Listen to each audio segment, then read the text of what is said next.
Assalamualaikum warahmatullahi wabarakatuh. Alhamdulillah, apa kabar anak-anak siswa-siswi kelas 8? Ya, mudah-mudahan kalian semua dalam keadaan baik, dalam keadaan sehat, tetap semangat belajar dari rumah.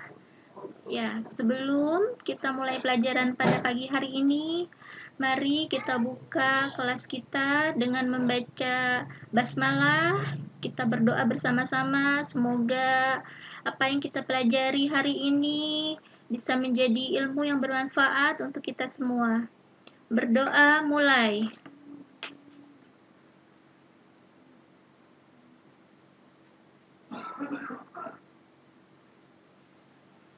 Berdoa selesai.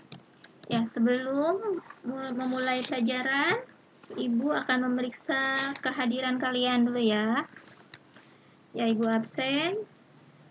Yang pertama, Ahmad Rofiki, Abdan, Abdul Rohim, Nur Sri Hartanti, Nur Hayati, Rahayu Lestari, Rajib Sidik, Rudi Hermansyah, Siti Nur Latifah, Suti Soliha, Syafri Fahrizal, Usman Ibrahim, Wais Al-Bukhari, Wulan Handayani.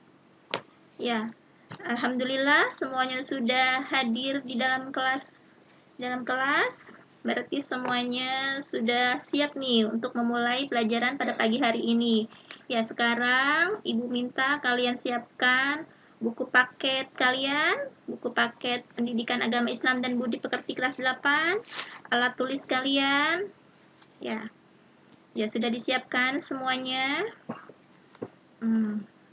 Ya, di sini pada hari ini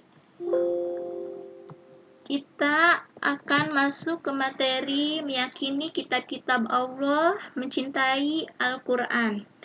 Ya, sebelumnya apa nih yang kalian ini ibu harapkan mampu? Yang pertama, menjelaskan pengertian iman kepada Allah, kepada kitab-kitab Allah Subhanahu wa taala dengan benar.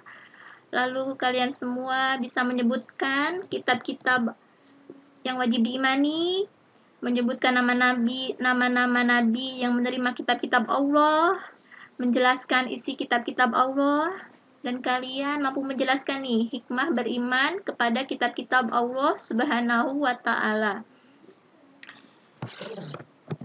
Ya, sekarang coba dibuka buku paket kalian di halaman ketiga. Ya, di sini ada gambar dan dialog Islami. Ya, yang ini ya. Coba kalian buka dulu. Ya, di sini mari renungkan. Ya, kalian lihat dulu ya gambarnya. Kalian baca dulu dialognya. Setelah itu kita bersama-sama membahasnya. Ya, sudah? Ya. Ya, di sini.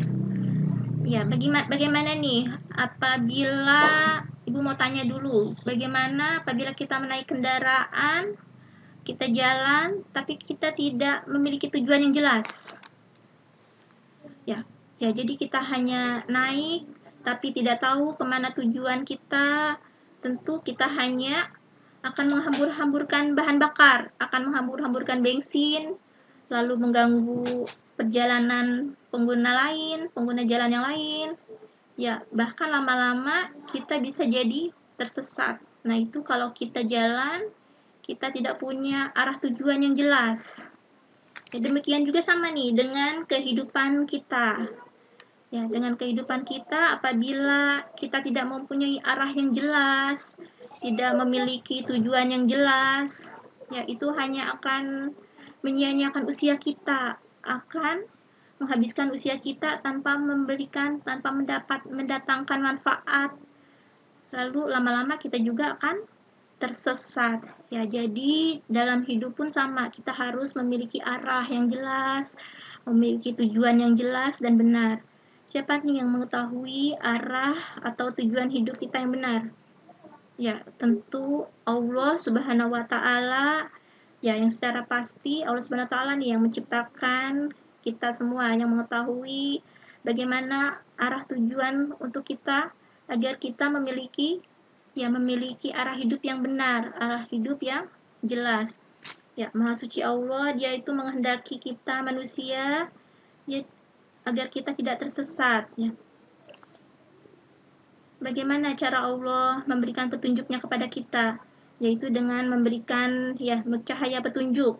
Allah memberikan petunjuk mengenai cara mendekatkan diri kepada Allah ya, sehingga kita di akhirat kita dapat bertemu dengannya dalam keadaan menjadi hambanya yang dikasihi.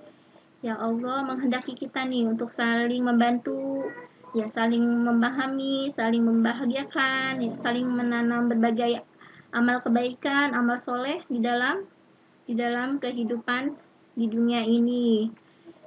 Ya, sebaliknya Allah Subhanahu wa taala itu tidak menghendaki kita nih manusia untuk saling menyengsarakan, ya saling menyakiti satu sama lain. Ya, jadi manusia yang menjalani hidupnya dengan benar, yang menjalani hidupnya dengan terarah, itu akan merasakan kebahagiaan, ya kebahagiaan dalam hidup, baik di dunia maupun nanti kelak di akhirat. Sebaliknya, jadi kalau kita hidup tanpa aturan, tanpa tujuan yang jelas, ya tentu kita akan mengalami masalah, mengalami kesulitan ya.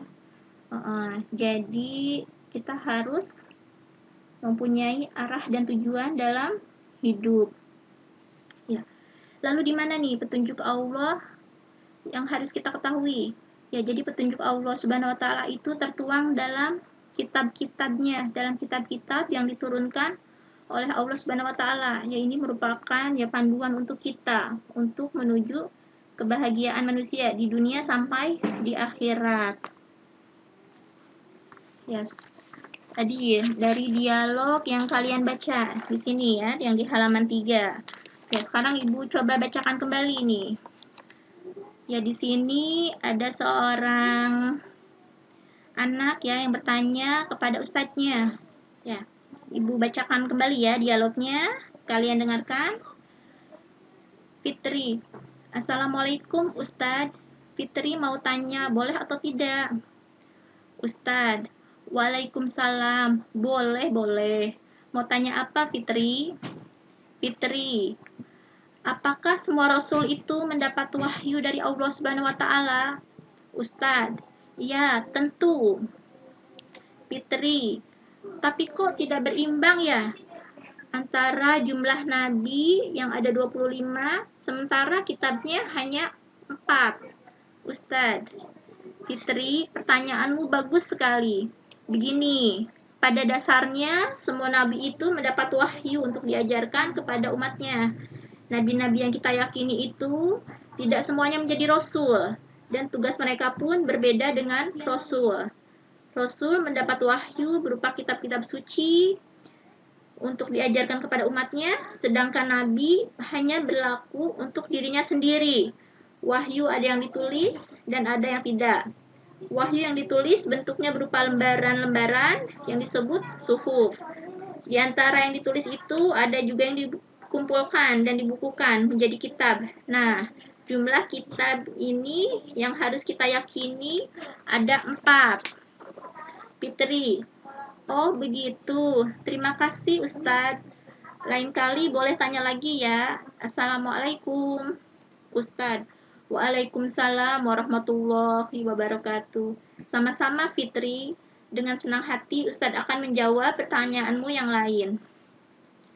Ya, dari dialog ini kita bisa tahu ya. Jadi kitab-kitab yang harus kita yakini, yang harus kita tahu itu berjumlah ada 4. Ya, di sini Fitri bertanya kan, kenapa nih tidak berimbang antara jumlah nabi yang wajib kita ketahui yang jumlahnya ada 25 dengan jumlah kitab-kitabnya. Ya, di sini udah dijelaskan ya tadi sama Pak Ustadznya. Jadi Allah itu menurunkan wahyunya, ada yang berupa lembaran-lembaran atau suhuf, ada yang dibukukan, Ya, dalam bentuk kitab ya yang harus kita yakini itu ada 4. Ya, di sini meyakini kitab Allah, mencintai Al-Qur'an. Ya, pertama Ibu mau tanya dulu nih, pengertian iman kepada kitab Allah Subhanahu wa taala. Apa ini? Apa itu iman kepada kitab-kitab Allah Subhanahu wa taala? Ya, iman kepada kitab Allah Subhanahu wa taala berarti percaya dengan dan yakini dengan sepenuh hati bahwa Allah Subhanahu wa taala telah menurunkan kitab-kitabnya kepada para rasul Allah Subhanahu wa taala. Ya, itu pengertian iman kepada kitab-kitab Allah Subhanahu wa taala. Ya, coba diperhatikan, lihat gambar di layar kalian. Ya, di sini ada gambar-gambar kitab suci. Yang pertama ada Taurat, Zabur, Injil, dan Al-Qur'an. Ya, di sini ada 4 kitab ya yang diturunkan oleh Allah Subhanahu wa taala. Ya, Allah Subhanahu wa taala juga yang memberikan nama-nama untuk kitab-kitabnya tersebut. Ya, secara berurutan itu yang pertama kali diturunkan itu ada Taurat, lalu Zabur, Injil, dan Al-Qur'an. Ya, ini kitab-kitab yang wajib kita imani. Ya, sekarang coba diulangi lagi. Kitab Taurat. Ya, yang pertama kitab Taurat. Kitab Taurat itu diturunkan kepada siapa? Kepada Nabi Musa alaihissalam. Lalu yang kedua, kitab Zabur. Kitab Zabur diturunkan kepada Nabi Daud alaihissalam. Yang ketiga, kitab Injil. Kitab Injil diturunkan kepada Nabi Isa alaihissalam. Yang terakhir, kitab suci Al-Qur'an itu diturunkan kepada Nabi Muhammad Shallallahu Alaihi Wasallam.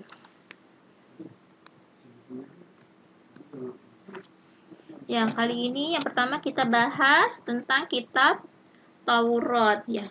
Kitab Taurat ini diturunkan ya kira-kira pada abad ke-12 sebelum Masehi. Ya, kitab Taurat diwahyukan kepada Nabi Musa alaihissalam pada abad ke-12 sebelum Masehi.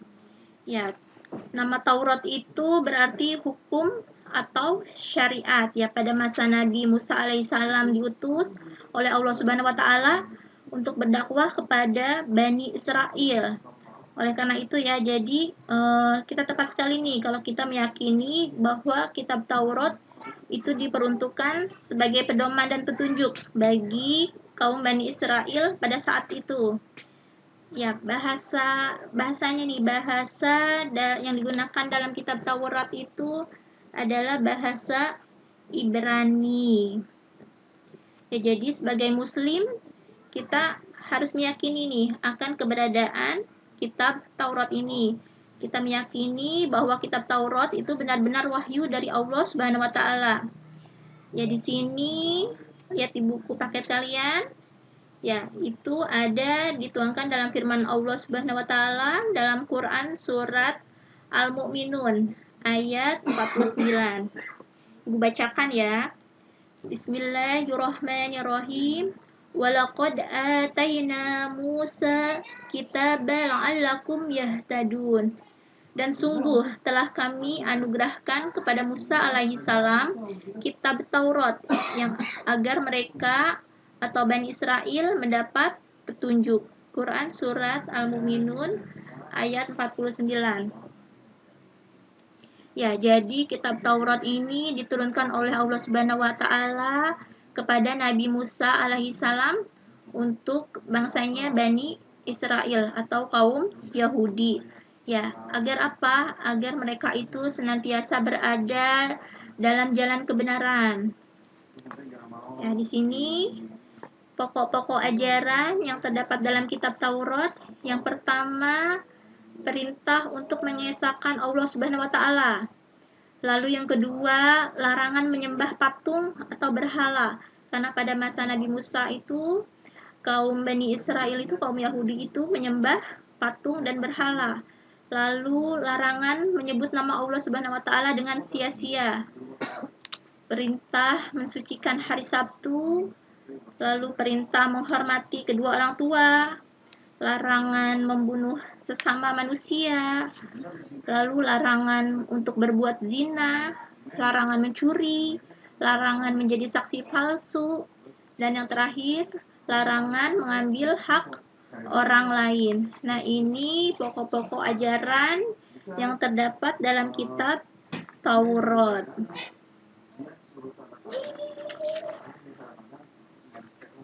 Lalu yang kedua, ya Allah Subhanahu wa taala menurunkan kitab Zabur, ya. Kitab Zabur ini diturunkan oleh Allah Subhanahu wa taala pada abad ke-10 sebelum Masehi. Ya, kitab Zabur diturunkan oleh Allah kepada Nabi siapa tadi? Ya, kepada Nabi Daud alaihi salam untuk bangsa Bani Israel atau kaum Yahudi. Ya, kitab ini diturunkan di abad ke-10 sebelum Masehi di mana? Di Yerusalem.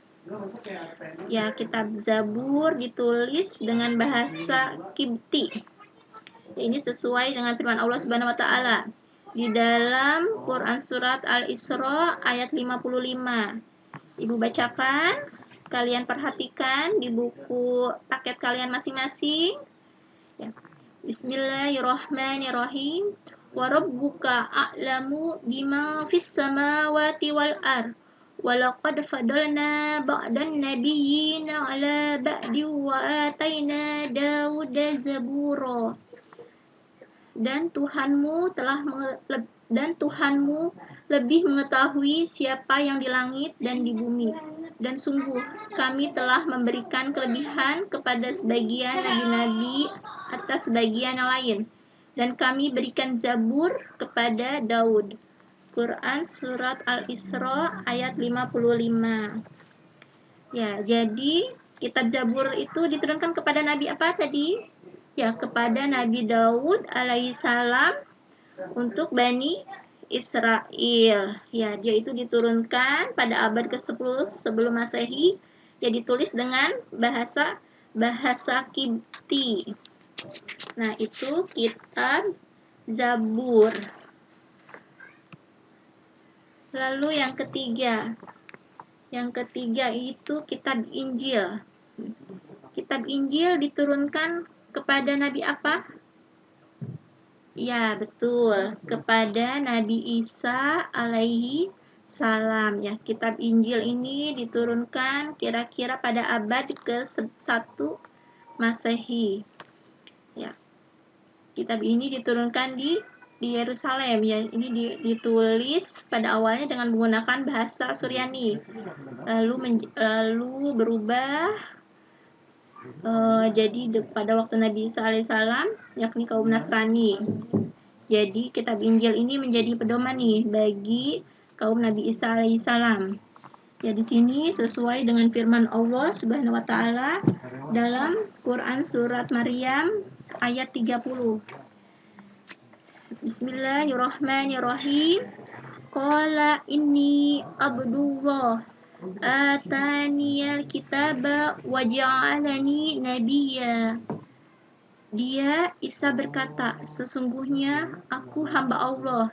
Dia memberiku kitab Injil dan dia menjadikan aku seorang nabi. Ya, Quran surat Maryam ayat 30. Ya, kitab Injil ini apa nih isinya? Ya, kitab Injil ini berisi ajaran pokok yang sama dengan kitab-kitab sebelumnya. Namun ada sedikit nih, ada yang dihapus bagian ajaran kitab Taurat yang sudah tidak sesuai lagi dengan zamannya. Ya, secara umum isi dari kitab Injil ini yang pertama tentang perintah untuk kembali mengesahkan Allah Subhanahu wa taala. Lalu membenarkan keberadaan kitab Taurat. Menghapus beberapa hukum dalam kitab Taurat yang tidak lagi sesuai dengan perkembangan zaman. Ya, menjelaskan bahwa kelak nih akan datang Rasul setelah Nabi Isa alaihissalam, yaitu Nabi Muhammad Shallallahu alaihi wasallam. Ya, jadi kedatangan Nabi Muhammad Shallallahu alaihi wasallam itu sudah dituliskan di dalam kitab Injil. Ya, kitab Injil ini menjadi pedoman ya bagi para pengikut agama Nasrani agar melaksanakan hukum-hukum Allah Subhanahu wa taala yang dibawa oleh siapa? Ya, oleh Nabi Isa alaihissalam. Ya, jadi Nabi Isa ini di dalam kitab Injil ini mengajarkan ya agar kaumnya itu taat kepada hukum-hukum Allah dan tidak terlena dengan gemerlapnya harta dunia. Yaitu isi dari kitab Injil. Lalu yang terakhir, ya, yang terakhir ada kitab suci Al-Quran ya. Jadi kitab suci Al-Quran ini merupakan kitab suci yang diturunkan Allah Subhanahu wa taala sebagai penyempurna dan membenarkan kitab-kitab sebelumnya. Kitab Al-Quran diturunkan pada abad keberapa? Ya, pada abad ke-7 Masehi. Ya, dalam kurun waktu berapa tahun? Ya, di sini dari tahun 611 sampai 632 Masehi. Nah, itu dalam kurun waktu itu ya, kitab suci Al-Quran itu diturunkan secara berangsur-angsur.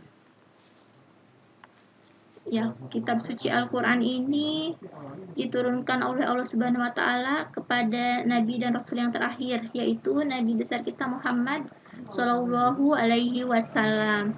Ya, kitab suci Al-Quran diturunkan oleh Allah Subhanahu wa taala ya sebagai penyempurna dan membenarkan kitab-kitab yang sebelumnya.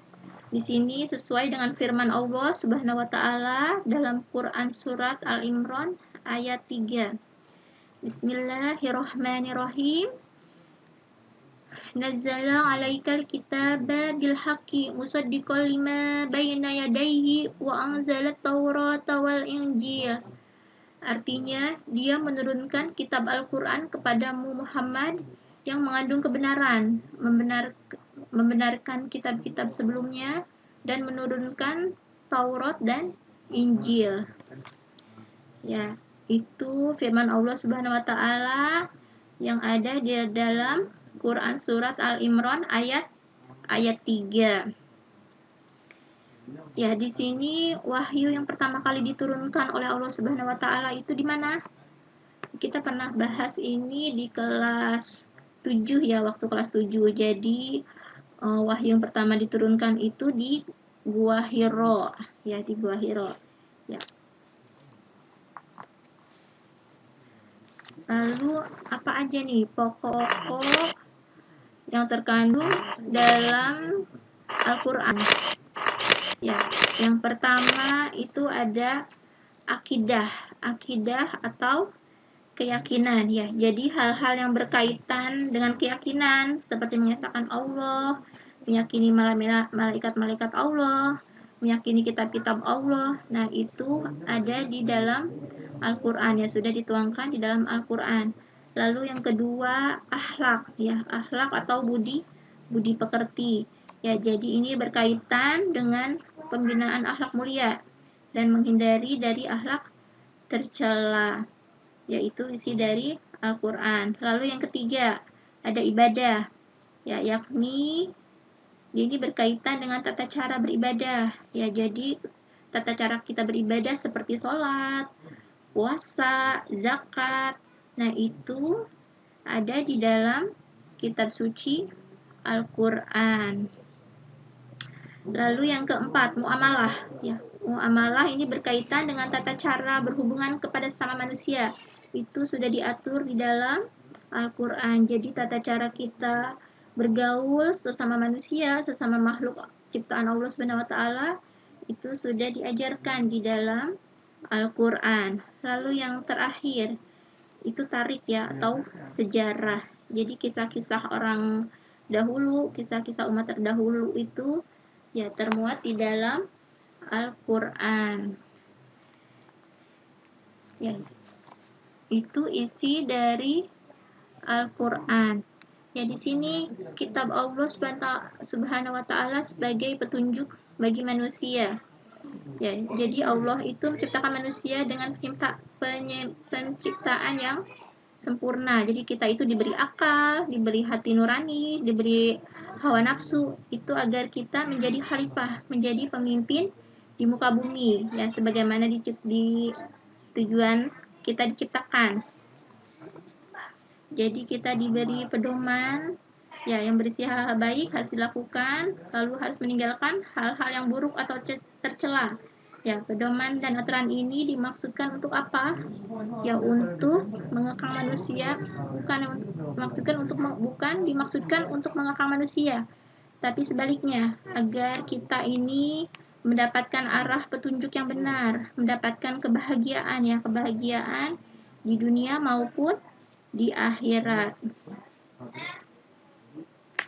Ya, jadi Al-Quran merupakan kitab suci kita ya, kitab suci umat Islam.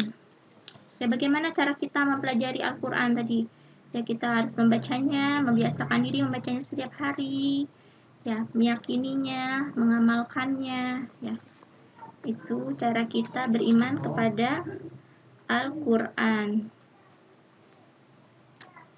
Ya, jadi kalau kita meyakini nih, kita menjadikan Al-Quran sebagai pedoman dalam kehidupan kita sehari-hari, ya kita akan terarah, hidup kita akan terarah, kita akan selamat sampai tujuan hidup yang sebenarnya. Tujuan hidup yang sebenarnya apa sih sebenarnya?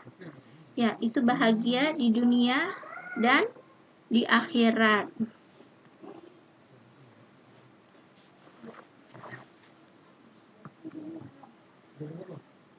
Lalu di sini perbedaan kitab dan suhuf. Ya, kita mengenal kitab dan suhuf. Jadi kitab dan suhuf ini mempunyai persamaan dan perbedaan. Persamaannya apa? Persamaannya ya, keduanya ini sama-sama firman Allah yang diturunkan kepada Rasulnya. Ya, jadi baik kitab maupun suhuf itu sama-sama firman Allah Subhanahu wa taala. Lalu perbedaan antara kitab dan suhuf. Apa saja perbedaannya? Ya, di sini perbedaannya yang pertama, isi kitab ini lebih lengkap daripada isi suhuf. Lalu bentuk dari kitab itu sudah dibukukan, sedangkan suhuf ya masih berbentuk lembaran-lembaran yang terpisah. Lalu yang ketiga, kitab biasanya berlaku lebih lama daripada suhuf. Nah, itu persamaan dan perbedaan suhuf.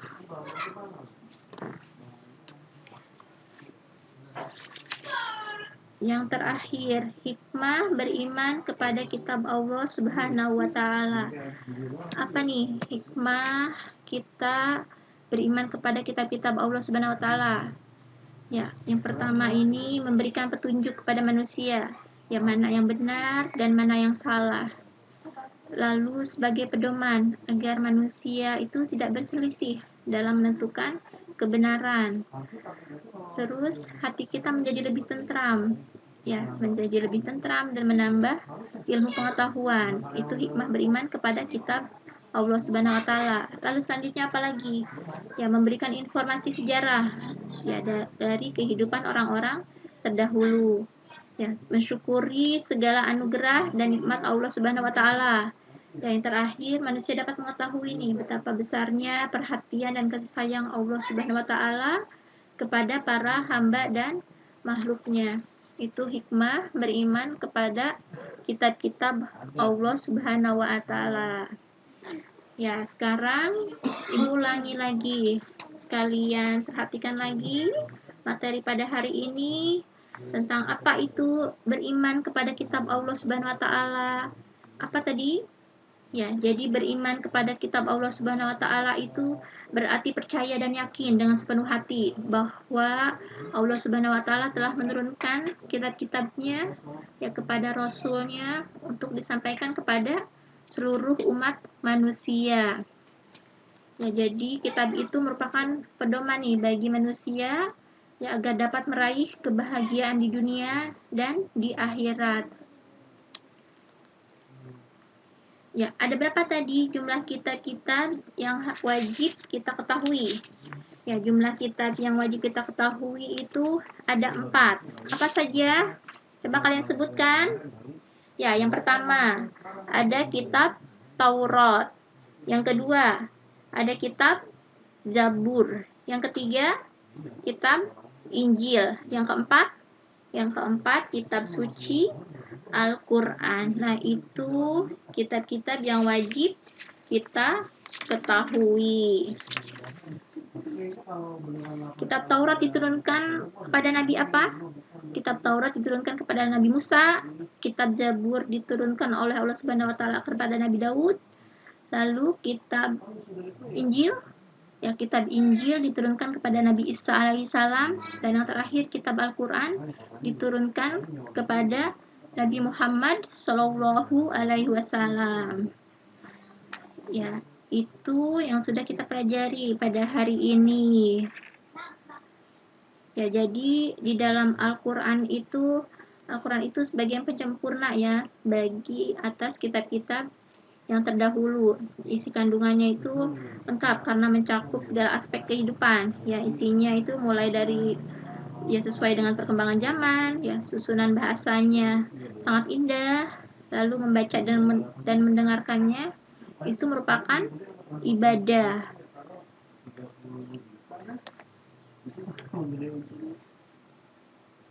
Ya, di dalam Al-Quran juga apa ini dia? Yaitu menyempurnakan hukum-hukum ya, hukum-hukum yang terdahulu. Ya, Al-Quran juga sebagai mukjizat Nabi Muhammad Shallallahu alaihi wasallam. Ya, jadi Al-Quran itu merupakan salah satu mukjizat Nabi Muhammad Shallallahu alaihi wasallam yang paling besar ya, tidak mengalami perubahan nih karena terpelihara kemurniannya hingga akhir zaman. Ya, jadi dalam Al-Quran itu memadukan nih antara ilmu, iman, dan amal perbuatan. Ya, jadi orang yang beriman kepada kitab Allah Subhanahu wa taala akan senantiasa meyakini nih bahwa ajaran Allah itu adalah untuk kebaikan dan kebahagiaan manusia di dunia dan di akhirat. Ya, itu saja materi pada hari ini. Ibu harap kalian bisa mempelajarinya kembali di rumah. Kalian baca kembali materi pada hari ini, kalian pahami. Ya, mudah-mudahan kita semua diberikan pemahaman. Kita dipertemukan kembali di pertemuan selanjutnya. Ya, dari Ibu cukup sekian. Ya, mari kita tutup pembelajaran pada hari ini dengan membaca hamdalah. Alhamdulillahirabbil alamin. Ya, terima kasih. Wassalamualaikum warahmatullahi wabarakatuh.